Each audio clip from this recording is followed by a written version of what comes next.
etapas, cómo va a estar evaluándose y que nadie promociona sin haber hecho la tarea. Que quede ¿Y bien. quién hizo la tarea? ¿Quién hizo la tarea? ¿Quién hizo la tarea? Ya está listo y preparado para charlar con nosotros en esta mañana. Es, en posición de pensador. Es nuestro abogado amigo Carlos Quintana. Carlos, ¿cómo estás? Buen día. ¿Cómo te va? ¿Qué tal? Buen día. ¿Cómo están? Gracias por la invitación. Muy bien. Y acá, esperando, no sé si tan en pose de pensador, pero esperando charlar con ustedes. Bueno. Con un buen mate, por favor. Ah, bien. Infaltable eso, infaltable. Bueno, sí. Gracias por aceptar. Mate vía streaming. Eso. Exactamente. Bueno. Ahora tenemos abrazos por esa vía, así que... Y te pregunto, ya que estamos en el tema... A la época. ¿Tenemos resoluciones, charlas, mediaciones, todo a través de streaming? Sí, tenemos... Mira, yo en este momento me dedico 100% a la profesión. Sí. Y tenemos por video Zoom, tenemos por Messenger, las audiencias en los juzgados de familia, las partes por diferentes temas, ya sea régimen de visita, que ahora se llama comunicación y contacto, sí, alimentos. Todo se hace a través de las audiencias por la vía digital, o sea, también los despachos en forma digital. Tenemos, todavía no es obligatorio, pero la mayoría de los abogados tenemos ya la firma digital también, es decir que los escritos ya no los llevamos al juzgado, sino por el SIGET, que es el sistema de gestión digital del Poder Judicial. Entregamos los escritos también, o sea que nos fuimos ayornando a esta nueva época. Yo creo que en todas las profesiones todos nos fuimos un poquito acercando más a la tecnología. Yo no era mucho de la tecnología, pero fíjate, ahora contento porque me pude conectar. Tal cual. Sí. No, la verdad que el que me bajó el Zoom en mi computadora, por ejemplo, fue mi hijo menor. Mira. Y mis hijos nos están ayudando muchísimo en esta época, es increíble, pero es así. Es así. Hablando justamente de los hijos, hablando justamente de la familia, uno de los temas con el cual queríamos arrancar hoy nuestra charla era justamente esto, ¿no? De que se ha detectado durante este tiempo. A ver, esta situación del coronavirus y la pandemia y la cuarentena en sí nos ha hecho visibilizar más profundamente, o por lo menos analizar más profundamente, ciertas cuestiones, como por ejemplo la violencia con que en algunas familias, ¿no?, se ha dado la relación, en las parejas también, ¿no? Aquellas que de no verse durante todo el día y verse un par de horas, de repente convivieron un montón de horas, ¿no? Padres e hijos juntos y demás, ¿no? La violencia familiar en sí. Arranquemos con este tema que, hablándolo fuera de micrófono, vos bien decías, qué mal que esto se naturalice. No debería ser un tema natural entre otros, ¿verdad? Sí, en principio te quiero decir que cuando estuve a cargo de la línea 102 en la Dirección Provincial de Violencia Intrafamiliar, sí, veíamos que la mayor parte de denuncias se hacían, por ejemplo, los días lunes o el día posterior a un feriado largo. Claro. O en épocas de vacaciones. Se acumulaban muchísimas denuncias, tenemos muchísimas visitas sociales para realizar y estuvimos haciendo inclusive un trabajo nosotros cuando estuvimos con el equipo de trabajo, hacíamos paralelamente al trabajo que hacíamos, un trabajo de investigación interna también de las cosas que recibíamos, y era una de las cosas, de las características de la violencia intrafamiliar que más nos llamaba la atención. Y sí, efectivamente, como estabas diciendo, en esta época de pandemia se agudizó el tema de la violencia intrafamiliar, justamente por lo que acabas de decir. Es decir, cuando vos convivís mucho tiempo con el violento dentro de tu casa, sí, obviamente se dan episodios mucho más seguidos, constantes y periódicos, que hace que obviamente la violencia tiene un ciclo, cíclica, y siempre vuelve al mismo lugar. O sea, siempre estamos hablando de que comienza con el ciclo, siempre arranca con episodios de violencia psicológica o verbal. Eso se va agudizando. Es como cuando nuestra mamá hacía la sopa y ponía todo en una olla a presión, y eso poco a poco va subiendo, la violencia cada vez es mucho mayor. De una etapa de acumulación de tensión pasamos a otra etapa dentro de este ciclo de violencia que se repite siempre a través de los años. Me acuerdo que una señora, por ejemplo, me había contado 30 años de matrimonio, cómo ese ciclo se repetía y se repetía. De la acumulación de tensión que hablábamos, llega a la acumulación de esa tensión que viene acompañado de una violencia que puede ya ser física en ese punto de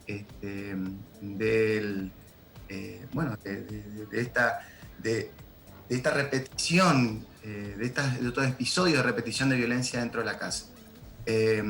Justamente después de ese episodio viene lo que se llama o se conoce como la luna de miel, que es el arrepentimiento del agresor. La luna de miel.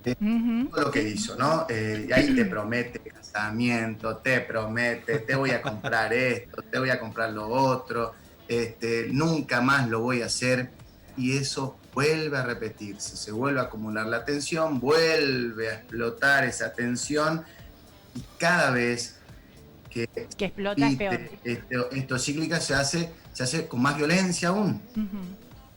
Si antes solamente te agarró la mano, después te va a empujar, después esto se va a convertir en episodios de violencia mucho más agudos y puede terminar con la muerte de persona dentro del hogar.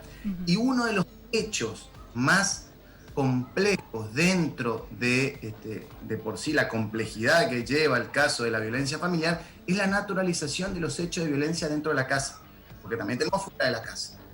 Pero la naturalización, por ejemplo, de los hijos dentro del hogar, de estos episodios de violencia, que vuelvo a repetir, son cíclicos y se repiten constantemente a través del tiempo, es una de las causales, a mi entender, más peligrosas y complejas de esta temática. ¿Por qué? El menor que ve constantemente cómo su papá denigra a su mamá, cómo su papá defenestra a su mamá con palabras, con gritos, y después cómo se encarga de ejercer la violencia física, el menor va a creer que todo eso es natural, va a creer que todo eso está bien y va a creer que todo eso lo tiene que hacer en su vida de relación. Y es increíble y de manual porque se repite. Lo hacen como un acto reflejo. Los menores, después cuando salen de la casa, en el club, con la primera novia, en el colegio, repiten toda la violencia que han naturalizado o fueron naturalizando en todos los años que percibieron y que observaron violencia en su hogar.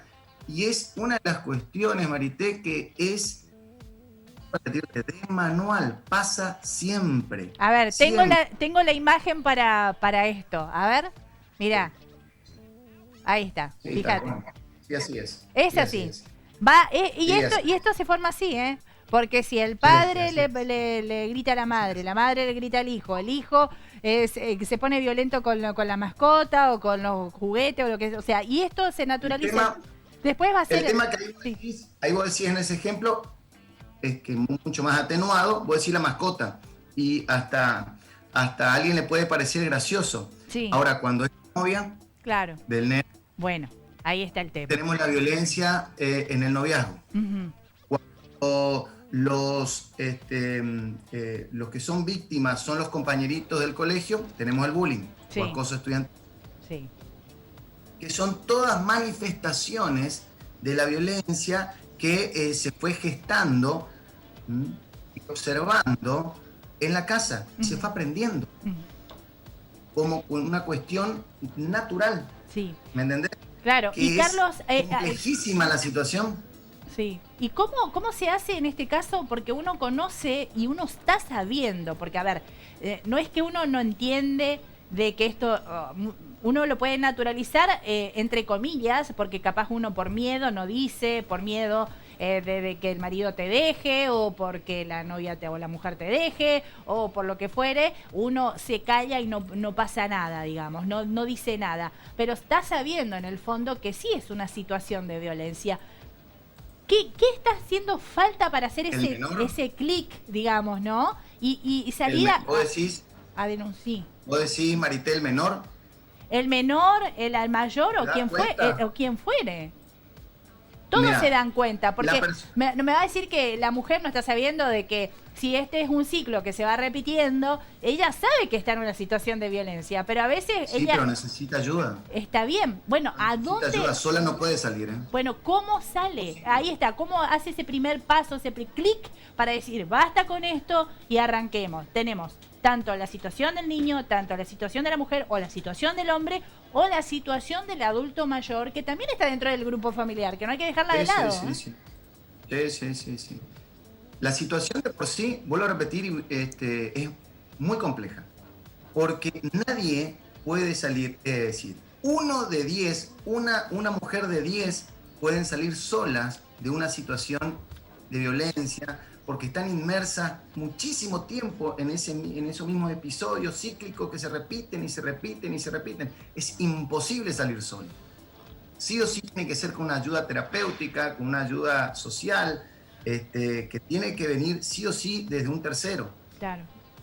Es imposible que alguien de por sí se dé cuenta que está en una situación como la que vos decís.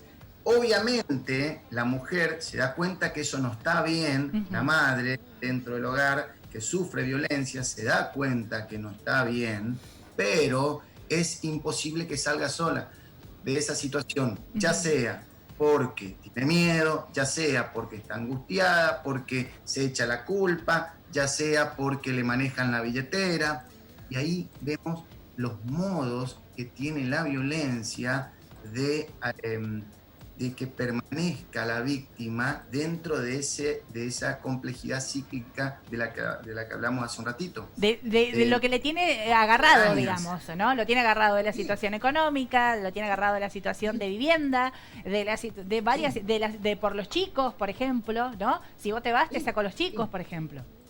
A mí me pasó hace no mucho que una profesional con 5 hijos no concebía romper ese núcleo de violencia con su marido, y vuelvo a decir, esto no tiene que ver ni con el color, ni con la estatura, ni con la profesión, ni siquiera con tener o no tener plata, porque hay muchos que piensan o están en el imaginario colectivo la violencia doméstica, intrafamiliar, es una cuestión de pobreza, y no tiene absolutamente nada que ver. Se da en todos los estratos sociales. Sí. Lo que pasa es que cuando hay más plata, por ahí se tapa más, debajo de la alfombra, toda la sociedad de la casa. Pero que ocurre, no tengas la menor duda que ocurre. Y los chicos, ahí por ejemplo en la imagen que estás pasando, hay un montón de campañas en Europa, por ejemplo, en España, Francia, donde se ve con mucho más, tiene mucha más visibilidad estas conductas, y tienen muchísimas campañas anuales, porque hay altos índices de violencia intrafamiliar. Hay un montón de campañas que están buenísimas para pasar. Ahora yo después te la voy a pasar, porque la verdad que son buenísimas para ver, para visibilizar, para pensar, para reflexionar, y para que la gente de su casa vea también que estamos hablando de algo, a ver, para ponerte en contexto, en la provincia de Misiones, desde principios del 2020 hasta la actualidad, se ha muerto más gente por violencia intrafamiliar o doméstica que por el coronavirus. Recordá que... Y es tremendo esto, ¿no? Sí, no, totalmente. Un dato, y yo no te digo que es 3-1, es 10-1. No. Es muchísimo, Y, y eso, si vos lo potenciás y empezás a hablar de, por ejemplo, cómo se multiplica geométricamente cuando hablas de qué modalidad de violencia es la más, usualmente más desarrollada, los números son escalofriantes. La violencia, obviamente, psicológica o verbal es la más utilizada. Claro. Que deja ellas dentro de la mujer que son a veces insalvables. Imagínate vos, durante 30 años que tu marido te diga, sos un inútil, no servís para nada, no vas a poder progresar sin mí jamás, y te lo repita, y te lo repita, y te lo repita durante años, años y años. ¿Vos decís, ¿tiene cura esto? No, la violencia no tiene cura. Tiene un proceso que tiene que arrancar y que dura muchísimos años de terapia. Solamente la psicoterapia, ir al psicólogo, hacer rondas con... Nosotros, por ejemplo, teníamos, tratábamos a las víctimas no solamente con la terapia individual, terapia grupal, que funciona muy bien. Es realmente excelente ver cómo las mujeres que comparten esa historia dolorosa, cómo se ayudan entre ellas y cómo van saliendo juntas y cómo se hacen y se aferran una a unas y se hacen muy amigas y comparten sus vivencias. Eso es realmente sanador. Pero más allá de eso no hay otra forma, no hay una pastilla que vos puedas tomar y te levantes y se acabó la violencia. No hay nada más. Lo que sí hay que trabajar en este caso es con con la etapa previa a la llegada de esa violencia, o sea, con la prevención. Y ahí es donde vos bien tocaste el tema de los noviazgos, por ejemplo, enseñar a los chicos desde chiquititos de que hay que respetar al otro, que si te dice no es no, que, o sea, a ver, hay muchas cuestiones que nosotros tenemos que empezar a enseñar a los chicos desde chiquitos, ¿no? Los límites, el respeto hacia el otro, valores que se han perdido también a lo largo del tiempo, ¿no? Y que se han dejado de enseñar también a los chicos o demostrar, porque hasta en el propio seno de la familia ya esos valores están desgastados o no existen, digamos, ¿no? Vos sabés que hay una cultura patriarcal que nos fue minando todos con estereotipos que hoy están en desuso, pero desde el vamos. Sí. Son estereotipos que hoy ya no van más, que gracias a Dios la sociedad fue creciendo colectivamente de una manera que fue aportando nuevos estereotipos, distintos de los que, por ejemplo, tenía yo. Uno crecía con diferentes estereotipos, como por ejemplo, el hombre tiene que proveer en la casa, la mujer tiene que quedarse en la casa a cuidar a los hijos, ¿me entendés? Son estereotipos que están totalmente en desuso, gracias a Dios, porque sí o sí debemos tender siempre a la igualdad y no a la asimetría. La violencia intrafamiliar o doméstica es en una ecuación inclinaria, las pondríamos en igualdad con la asimetría. Todo lo que es violencia familiar es abuso de poder, es asimetría. Y a eso tenemos que tender a ir descalificándolo, a ir erradicándolo. Está bueno. Y otro tema que me quedó pendiente de la primera parte de la charla era cuando hablabas del círculo vicioso, que esto es al 100% siempre así. Pregunto, ¿por qué? Porque dicen, a ver, yo una vez hubo un hecho, ponele violento o y yo lo paré y después de eso nunca más. Puede suceder. Como puede suceder también que la mayoría... Quiero saber la cantidad, o sea, evidentemente es más la cantidad de casos en que esto es totalmente cíclico y que se va a dar casi al 100% o no al 100%. Eso quiero saber un poquito. ¿Qué dicen las estadísticas al respecto? Mira, todo depende de la persona. Claro. Vos decís, yo oportunamente lo paré y nunca más. Bueno, depende de la personalidad de cada uno. Vos tuviste en su momento la personalidad y pudiste ver qué es lo que querías y qué no. Hay muchas mujeres que primero se choquean ante la primera situación de violencia. Sí. Sea verbal o sea física. A ver, yo siempre digo lo mismo. Cuando vamos a hablar de distintas situaciones de violencia, hay que lograr empatía. Yo me pongo en el lugar de las mujeres y a mí también, la verdad, me choquearía una situación de violencia. Que venga mi mujer y me plante un cachetazo o me diga, vos tal cosa, pum, o vos sos un inútil, y eso se haga repetitivo, la verdad que en principio te choquea. No sabés qué hacer, no sabés, pensás, bueno, se le va a pasar. Apostás siempre por estos estereotipos de los que venía hablando. El matrimonio, la pareja, debe durar toda la vida. Son estereotipos que ya no van más. Ya no van. Otra oportunidad, darle Tremendo. otra oportunidad para que... Darle una oportunidad, exactamente. Yo apuesto al amor. Y eso no es amor. Lo que es violencia, lo que es abuso de poder, lo que es asimétrico dentro de una pareja, no es amor. No es amor. Entonces, hay que empezar a diferenciar estas cuestiones.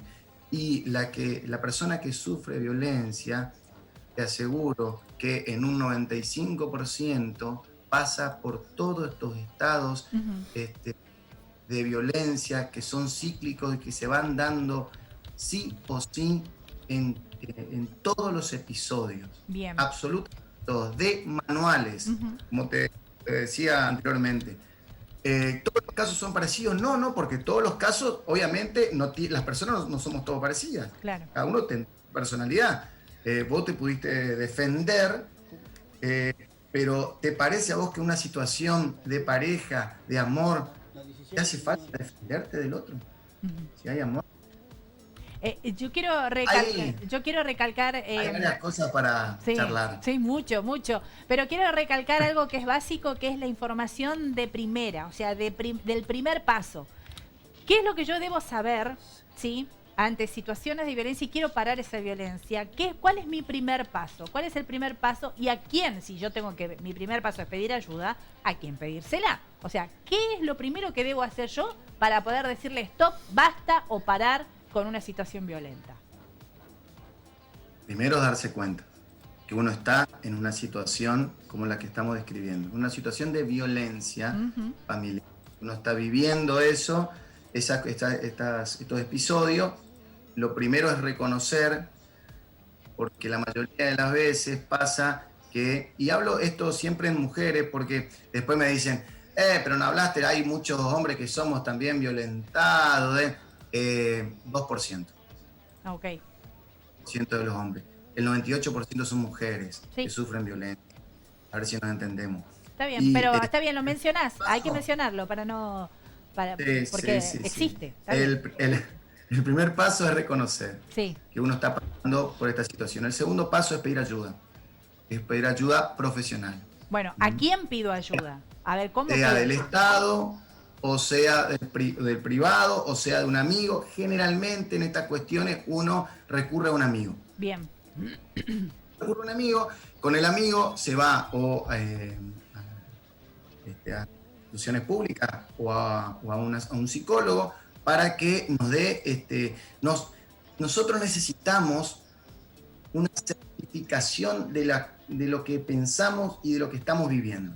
Digo como seres humanos, siempre necesitamos la aprobación. Sí, es violencia lo que estás pasando, lo que estás viviendo en tu casa. Como que necesitamos coraje de alguien más que nos empuje a decir, sí, andá a hacer la denuncia o hace algo al respecto. Exactamente. Digamos, ¿no? El tema de la denuncia quiero aclararte bien y aclararle a todos los que nos están escuchando. A ver. Yo me acuerdo que hace 10 años dije algo que lo voy a ratificar hoy y generé una polémica en varios sectores públicos de acá de la ciudad de Posada. A ver. Y es lo siguiente. Con respecto a la denuncia hay que ser cautelosos. ¿Por qué? ¿Por qué? Una persona que sufre violencia familiar dentro de su hogar no está capacitada para hacer una denuncia y sostenerla en el tiempo. ¿Qué es lo que debe hacer? Primero, como te dije, reconocer lo que está viviendo dentro de su hogar. Sí. Empezar una terapia que logre darle fuerza, fortificarla, que la empiece a hacer fuerte, que le dé tips para su vida de relación, para poder proseguir con su vida de relación.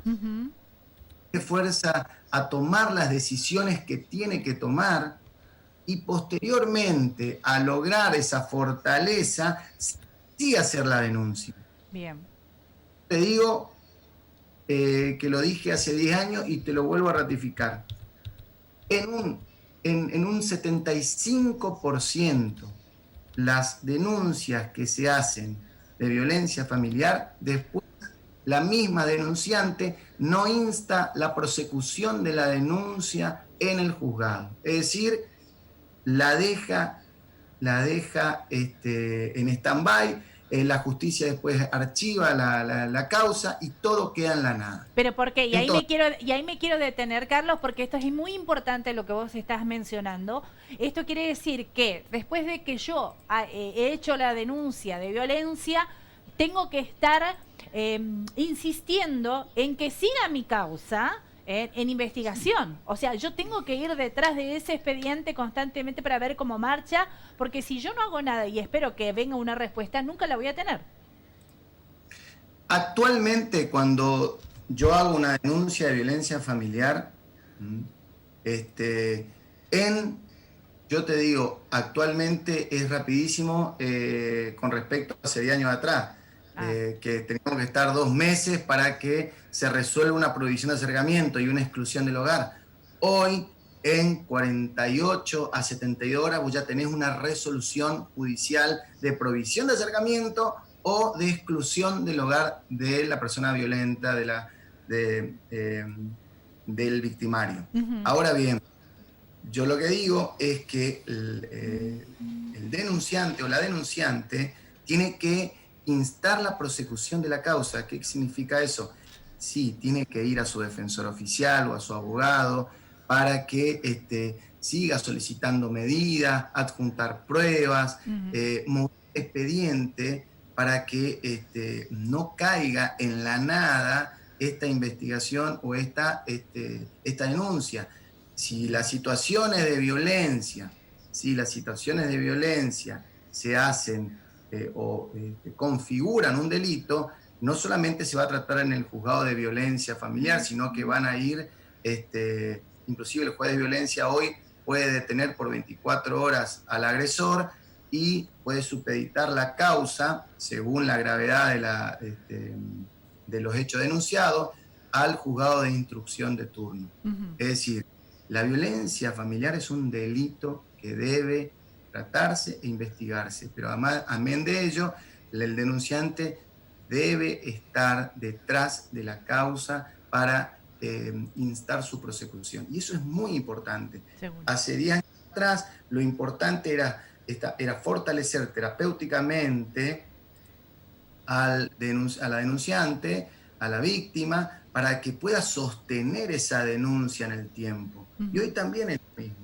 Aunque ya existen más herramientas, ya ha pasado agua debajo del puente y digamos que es diferente las situaciones que hace 10 años atrás. Pero igualmente coincido o ratifico lo que decía hace 10 años atrás. La persona víctima de violencia no se encuentra preparada para instar una prosecución de causa judicial.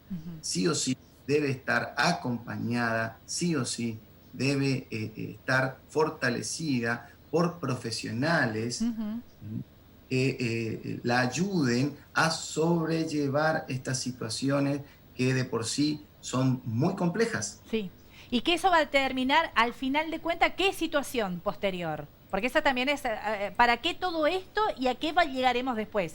Con que esa persona vaya presa, con que a partir de ahora me quede yo con la casa, se resuelva la situación de, no sé, la mantención de los chicos, en el caso de que haya chicos, ¿qué va a llevar el final, digamos, de esa causa que se ha iniciado y por la cual, con el seguimiento de los profesionales, se va a mantener también en el tiempo. ¿Cuál sería el resultado?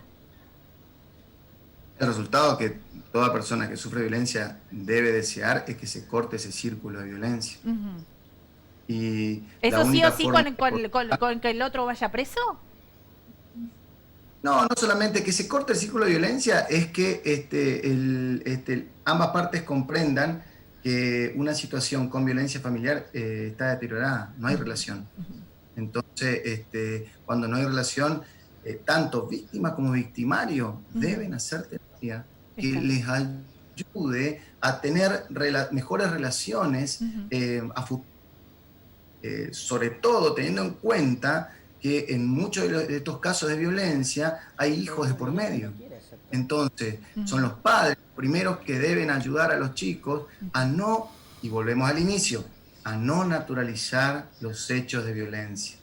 Y ahí me quedo. ¿Está bien lo que decís vos? Observando y percibiendo a través de los años. Ahí decís vos, y estamos hablando siempre de la parte que se ve afectada, pero también se ve afectado el violento. Al violento, ¿quién lo trata? ¿Quién se hace cargo o quién lo acompaña y trata de que deje de ser violento? El violento por lo general no acepta que es violento. Claro. Por supuesto. Hay una negación total. ¿Qué alcohólico acepta que es alcohólico? No. Claro, nada, por eso. ¿Qué persona que consume drogas dice, sí, soy drogadicto? Y en ese caso... Yo lo puedo controlar, yo lo puedo... Exactamente, es así. Con el violento es lo mismo. Doy otro dato. La persona que es violenta, igual que el abusador, en un porcentaje altísimo, fue abusado. El violento, en un porcentaje altísimo, a su vez, fue víctima de violencia en su casa. Mira. Por lo que hablamos al principio, la naturalización de los hechos de violencia. Claro. Quizás es una de las características más complejas y más tremendas de la temática. Sí. Yo veo todo lo que veo y después lo repito en mi vida de relación. Claro. Por supuesto que el victimario debe ser tratado. Nosotros cuando estuvimos al frente de la Dirección de Violencia, teníamos grupos inclusive de victimarios. Puesto. Grupos terapéuticos de víctimas y tenías 20 personas en diferentes grupos. Y de victimarios venían 2. Claro. Es así. Nadie concurre porque nadie... se reconoce tampoco. Yo no estoy loco para ir a hacer terapia. Yo no tengo la falla tiene ella es una loca, todos son... parten de una cultura patriarcal que se hizo muy fuerte a través de los años y que gracias a Dios hoy está cambiando. Bueno, ¿cuánto queda por hablar y cuántas cosas hay para hablar y para profundizar? Espero que nos dé cada semana un poquito del espacio y cada tiempo también para poder charlarlo. Si Dios quiere, el jueves que viene, ¿te parece? Cuando quieran. Yo estoy a disposición. Es más, si ustedes quieren seguir charlando sobre este tema o quieren a que participe la gente, no hay ningún problema. Perfecto. No hay ningún problema. Tenemos un mensaje de la gente que afloje con la cama solar, dice. No. Vos sabés ¿Está bronceadito? ¿Qué pasó? ¿Tuvo cortado el pasto el fin de semana? No se preocupe la gente, yo soy negro nomás. Así dijo el envidioso acá de este lado que tenía ganas de salir al sol la vez. Blanco estamos. Carlos, querido, un placer charlar contigo. Y bueno, preparamos para la semana que viene nuevamente una nueva charla para poder develar conversar de estas cosas que realmente nos hacen falta para saber dónde estamos parados, qué debemos hacer, hacia dónde debemos recurrir. Y bueno, para qué están ustedes los profesionales justamente para ayudarnos en todos estos temas. Gracias nuevamente, Carlos. Bueno, te agradezco muchísimo y todo lo que sea para visibilizar una conducta de este tipo, yo estoy a disposición cuando quieran y cuando gusten. Muy gracias. Bien. Dale, muchas gracias. Hasta luego. Hasta luego. Ahí está. Bueno, lo estamos escuchando al día Carlos Quintana. Carlos Quintana es abogado y también es parte de la familia, podríamos decir, porque a Carlos Quintana lo tenemos desde hace muchos años. Y desde que con arrancó el nosotros. canal. Desde que arrancó el canal. Claro, diario. Claro, por acá lo teníamos primero en la dirección allá de violencia familiar, después lo tuvimos ahí en mediación en la municipalidad, pero lo hemos tenido durante muchos años con nosotros, aquí formando parte prácticamente, ¿no?, de la familia del canal. Así que bueno, muchas gracias por charlar sobre estos temas con nosotros, que hace mucha falta también, por cierto. Y toda la gente que quiera hacer consultas y dejarnos sus consultas para poder hacérselas a Carlos también, bienvenidas sean todas ellas a través de nuestro mensajero de texto. ¿Usted escuchó el audio? No, sí. ¿Sí? ¿Lo paso? Sí. Lo paso por acá, a ver. Creo que es Pablo este que nos manda un mensaje, ¿no? No sé, me parece. A ver. ¿Qué dice? Pará.